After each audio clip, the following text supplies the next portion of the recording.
अस्सलामुअलैकुम दोस्तों, मेरा नाम है असीब शफकत और आप देख रहे हैं हंसी टीवी।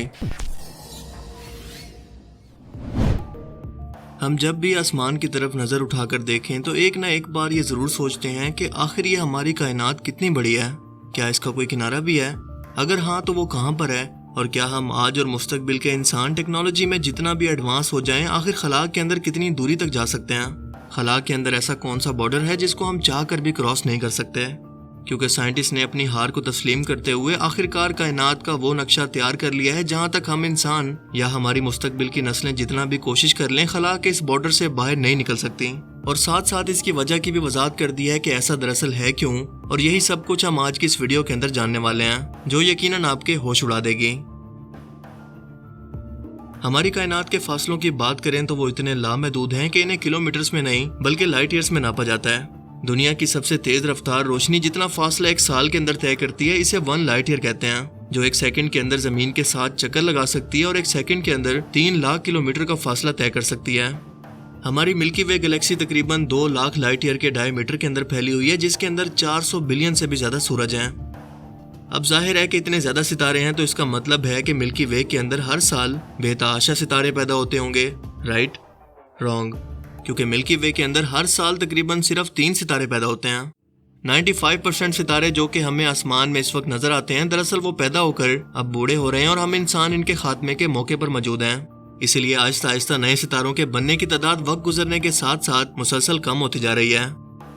यही नहीं बल्कि ये कायनात हर लम्हा हमसे मजीद दूर भी होती जा रही है, जो कि दरअसल इसके मुसलसल और तेजी से फैलाव की वजह से है। 50 छोटी गैलेक्सीज और एंड्रोमेडा गैलेक्सी समेत हमारी मिल्की वे गैलेक्सी गैलेक्सीज के एक ग्रुप का हिस्सा है जिसे लोकल ग्रुप कहते हैं, जिसका डायमीटर यानी एक किनारे से दूसरे किनारे तक की लंबाई 10 मिलियन लाइट ईयर है। इस तरह से कई सौ लोकल ग्रुप मिलकर एक बड़ा सुपर क्लस्टर बनाते हैं और जिस सुपर क्लस्टर के अंदर लोकल ग्रुप है इसे लिनाकिया सुपर क्लस्टर कहते हैं, जो कि हमारी इस ऑब्जर्वेबल यूनिवर्स का सिर्फ एक डॉट है, क्योंकि इस जैसे लाखों सुपर क्लस्टर इस यूनिवर्स के अंदर मौजूद हैं जिसे हम देख सकते हैं, यानी ऑब्जर्वेबल यूनिवर्स, जिसके अंदर 2 खरब से भी ज्यादा गैलेक्सीज मौजूद हैं। आज अगर हम स्पीड ऑफ लाइट से भी आसपास की गैलेक्सीज का सफर करें तो 95% यूनिवर्स हमारी पहुंच से हमेशा के लिए दूर जा चुकी है, जो कि सोचकर ही डर लगता है कि हम एक लिमिट से ज्यादा खला से बाहर निकल ही नहीं सकते। लेकिन ऐसा है क्यों और ये सब कुछ हमारी पहुंच से दूर कैसे चला गया? दरअसल इसका ताल्लुक है हमारे कायनात की शुरुआत यानी बिग बैंग से, जब एक सेकंड के भी 1000वें हिस्से के अंदर एक बड़ा धमाका हुआ और एक ना नजर आने वाले पार्टिकल से बड़ी बड़ी गैलेक्सीज बनने लगी और यूं एटॉमिक फासले लाइट ईयर के फासलों में बदलने लगे और चीजें यूं तरतीब से बनने लगी जैसे इसका नक्शा पहले से तैयार किया गया था। इस फैलाव के बाद ग्रेविटी इन्हें वापस खींचने लगी, सो जहां पर फासले कम थे वहां पर ग्रेविटी ने मिलकर गैलेक्सीज को एक दूसरे के करीब किया और यूं लोकल ग्रुप जैसे क्लस्टर्स और सुपर क्लस्टर्स बनने लगे। लेकिन जो चीजें हायर लेवल पर फैल चुकी थी और इन पर ग्रेविटी का असर इनके बेतहाशा फासले की वजह से बहुत कम था, वो मजीद तेजी से फैलने लगे, जिसका मतलब कि हमारे लोकल ग्रुप के बाहर बेतहाशा ऐसे गैलेक्सीज के स्ट्रक्चर मौजूद हैं जो कि हमारे साथ ग्रेविटी ना होने की वजह से लोकल ग्रुप में जुड़े नहीं बल्कि आज तक मुसलसल तेजी से फैल रहे हैं, यानी जितना कायनात तेजी से फैल रही है। और इन बाहर मौजूद स्ट्रक्चर से हमारा फासला भी मजीद दूर ना सिर्फ होता जा रहा है बल्कि इसके फैलाव की रफ्तार भी मुसलसल बढ़ती जा रही है। लेकिन हम लोग आज तक ये नहीं जानते कि इसकी असल वजह दरअसल है क्या।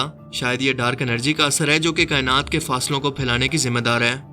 यानी ऑब्जर्वेबल यूनिवर्स के अंदर इंसानों का इस कायनात के अंदर एक ऐसा बॉर्डर मौजूद है जिससे बाहर हमारी यही कायनात रोशनी की रफ्तार से भी ज्यादा तेजी से फैल रही है, और जो भी गैलेक्सी एक बार इस बॉर्डर को पार कर ले वो हमारी पहुंच से हमेशा के लिए दूर जा चुकी है। हम इसे कभी भी कोई भी राब्ता नहीं कर पाएंगे।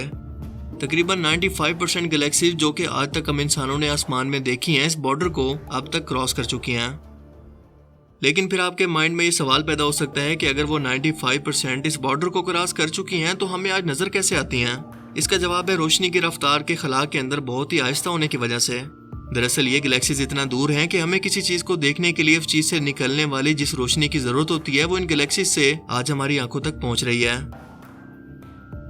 फर्ज करें कि एक गैलेक्सी 10 लाख लाइट ईयर की दूरी पर मौजूद है और इसके बॉर्डर पर जाने से पहले इसकी रोशनी आखिरी बार जब वहां से चली तो इसे जमीन तक पहुंचने में 10 लाख साल लगेंगे। यानी हम इसकी 10 लाख साल पुरानी तस्वीर को देख रहे होंगे मगर वो 10 लाख साल पहले इस बॉर्डर को क्रॉस करके इसके पार जा चुकी होगी, मगर इसकी रोशनी हम तक आज पहुंची। यानी हम इंसान कायनात के अंदर हर सितारे और गैलेक्सी को रियल टाइम के अंदर नहीं बल्कि इसके माजी में देखते हैं। ये पूरा आसमान दरअसल पास्ट है और इसके अंदर मौजूद ज्यादातर सितारे जो कि हमें आसमान के अंदर नजर आते हैं, हो सकता है कि वो कई लाख साल पहले खत्म हो गए हों, लेकिन इनकी रोशनी हमें आज मिल रही हो। बिल्कुल ऐसे ही जैसे सूरज की रोशनी जमीन पर 8 मिनट के अंदर पहुंचती है जमीन से बेपनाह फासले की वजह से, और अगर किसी तरह से हमारा ये सूरज गायब हो गया तो पूरे 8 मिनट तक हमें इसका एहसास ही नहीं होगा, क्योंकि इसकी पुरानी रोशनी मुसलसल 8 मिनट तक जमीन पर पहुंच रही होगी।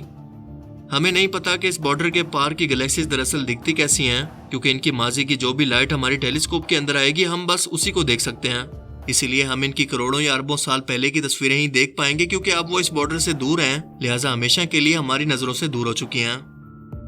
हर साल तकरीबन 60,000 सितारे इस बॉर्डर से पार जा रहे हैं और जिस वक्त आप ये वीडियो देख रहे हैं तब से लेकर अब तक 2 मिलियन सितारे इसे क्रॉस भी कर चुके हैं।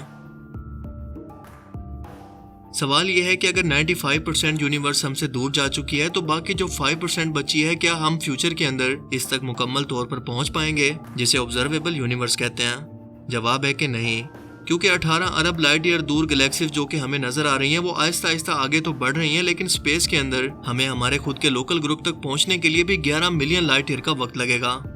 अगर एक आम इंसान की टोटल उम्र 60 साल मान ली जाए तो सोचें कितनी नस्लें पैदा होकर बूढ़ी हो जाएंगी सिर्फ वहां पर पहुंचने के लिए, और वापसी के लिए भी इतना ही टाइम चाहिए। इसीलिए अगर फ्यूचर की एडवांस तरीन टेक्नोलॉजी और हाइबरनेशन के जरिए बॉडी को फ्रीज करके भी अगर हम किसी तरह से खला के अंदर सफर कर पाए तो ये लोकल ग्रुप हम इंसानों की हद होगी। और जाहिर है कि लोकल ग्रुप भी फैल रहा है, लेकिन इतना तेजी से नहीं जितना इस बॉर्डर के पार मौजूद गैलेक्सीज और तमाम सितारे। हाँ, अगर स्पेस की किसी जगह को कॉलोनाइज कर लिया जाए, मसलन मार्स के बाद किसी करीबी सितारे के किसी प्लेनेट पर, फिर शायद हम लोकल ग्रुप में बाकी गैलेक्सीज तक भी सफर कर पाएंगे, जो कि हमारी ऑब्जर्वेबल यूनिवर्स का इतना कम हिस्सा है कि आप 0 के बाद मुसलसल 10 जीरो और लगा दें, क्योंकि डार्क एनर्जी इन गैलेक्सीज को मजीद टाइम गुजरने के साथ दूर कर देगी और जो गैलेक्सीज इस वक्त करीब मौजूद हैं वो ग्रेविटी की वजह से एक दूसरे के अंदर जम हो जाएंगी। हमारी मिल्की वे के करीब मौजूद गैलेक्सी एंड्रोमेडा कुछ अरब सालों के अंदर मिलकर एक नई मिल्कोमेडा गैलेक्सी बना देगी, लेकिन तब तक लोकल ग्रुप भी हमसे इतना दूर जा चुका होगा कि इसकी कोई भी लाइट हम तक नहीं पहुंच पाएगी, क्योंकि वो इस बॉर्डर को क्रॉस कर गया होगा। जो भी नस्लें इस मिल्कोमेडा गैलेक्सी पर पैदा होंगी इन्हें इस कायनात के अंदर सिर्फ अपनी इस गैलेक्सी के सिवा सिर्फ अंधेरी और तारीक स्पेस ही दिखेगी, जहां पर दूर दूर तक ना कोई रोशनी होगी और ना ही किसी चीज का कोई निशान बाकी होगा। इन्हें कोई भी बिग बैंग या कायनात की शुरुआत के कोई सिग्नल नहीं मिलेंगे और ना वो कुछ ऐसा जान पाएंगे जो कि हम आज के इंसान जानते हैं। इसलिए वो सोचेंगे कि कुल कायनात बस यही है जो कि बनी थी। जाहिर है कि ये अंदाजे साइंस के अदाद-ओ-शुमार पर मबनी है, क्योंकि हालात बताते हैं कि आने वाले कुछ सदियों के अंदर ही हो सकता है कि क़यामत आ जाए। सो अगर हमारे पास कुछ सदियों का टाइम है तो सोचें कि हम आज तक अपने सोलर सिस्टम से बाहर नहीं निकल पाए तो लोकल ग्रुप तो बहुत दूर की बात है।